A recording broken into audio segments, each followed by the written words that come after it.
Hi guys, and welcome back to another Tech Minds video. So here's a little receiver that I thought I'd show you as it has a unique feature. Now, to cut to the chase, it has a SI4732 and a TEF6686 chip installed, which provides a broad spectrum of reception.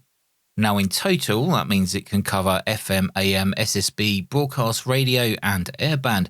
Now it also does include Bluetooth, which means you can also use it as a Bluetooth speaker. Now it has its own internal rechargeable battery and an inbuilt telescopic antenna. However, on the bottom there's a 3.5mm socket which can be used to connect to an external antenna. Now that's whether it's a magnetic rod style antenna or a simple wire antenna or VHF antenna. Now, as mentioned a moment ago, this receiver has the SI4732 and the TEF6686 installed. Now, both of these are controlled internally by an ESP32, which means we can actually upgrade the firmware if we want to. The SI4732 we've seen many times before on those cheap radios coming out of China, and they can provide reception from HF to airband all mode. Now they do an okay job, but let's be real, they're not exactly that great. The TEF6686, however, is actually a fantastic radio chip, which does cover the shortwave, medium wave and long wave bands, including broadcast bands, but it's only FM and AM. However, it does do that job extremely well. So if you want to use SSB, then you will need to stick to the SI4732. Now the menu system on this is extremely deep. Now there's so much to it, and to go through everything would literally take hours. So in this video, it'll just be a performance test on some receptions and then going over the UI briefly. And what you can see on screen is how the firmware looks that comes with the radio from standard for the TEF6686 mode. It is touchscreen, but in the settings you can change this to a turn, scroll and click method using the top rotary encoder instead. Now to switch between the SI4732 and the TEF6686 receiver, you just tap on that power button once. Now to switch back, tap it again. If you hold the power button for 3 seconds, it will power off, or it will power on if it's already off. Now this is the radio with the latest firmware, and while it looks the same, there's some subtle differences which you can check out on the GitHub page. Of course, I'll link below if you want to check out the latest firmware. Now changing themes is a nice touch. This is so you can customize the color scheme to suit your needs or your orientation, apparently. Okay, so enough waffle, let's head outside and perform some receiving tests using the internal antenna. Largely upstanding citizens holding a sign with 7 words expressing an opinion about whether or not the government has acted lawfully in banning a particular organisation. Don't rise the way you might expect. Some people who've invested heavily in making their homes greener. Oh my gosh, there's such a lot to unpack. You know, we're dealing with unresolved grief. Like a rhetorical flourish. But ask yourself. Play ball, play by the rules, and there's a lotto draw. he's processing because he's just but the little stocks over 300. Now if we now change over from the TEF chip to the SI chip, we can test how well it receives on the ham bands.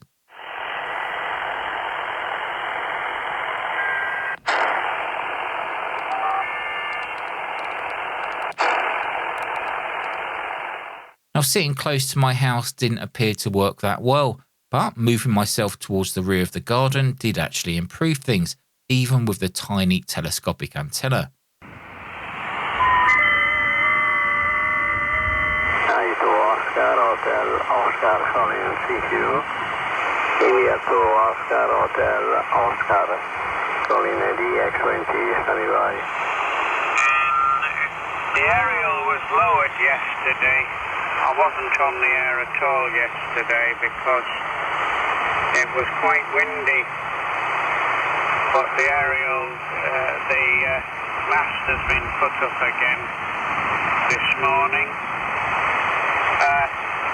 You're 15 to 20 over 9. And what you would have noticed there was that the screen was really hard to see in direct sunlight. In fact, it is actually marginally better in real life compared to what the camera is showing. Now I should have already put on the sun camera filter while filming this part, but you can see exactly what it looks like through the eyes of the camera. So back indoors and still on the SI chip, I wanted to test how well it would receive HF ham bands using an outside antenna.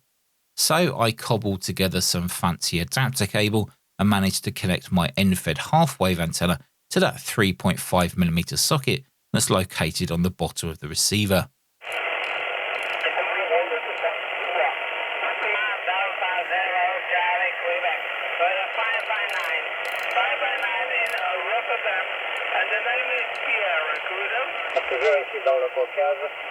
Dans le Caucase au sud de l'air, ici le prénom Serge, micro de retour, Fox 4, S, Echo, Lima, Québec, US6 Satellite, serait à votre simple écoute.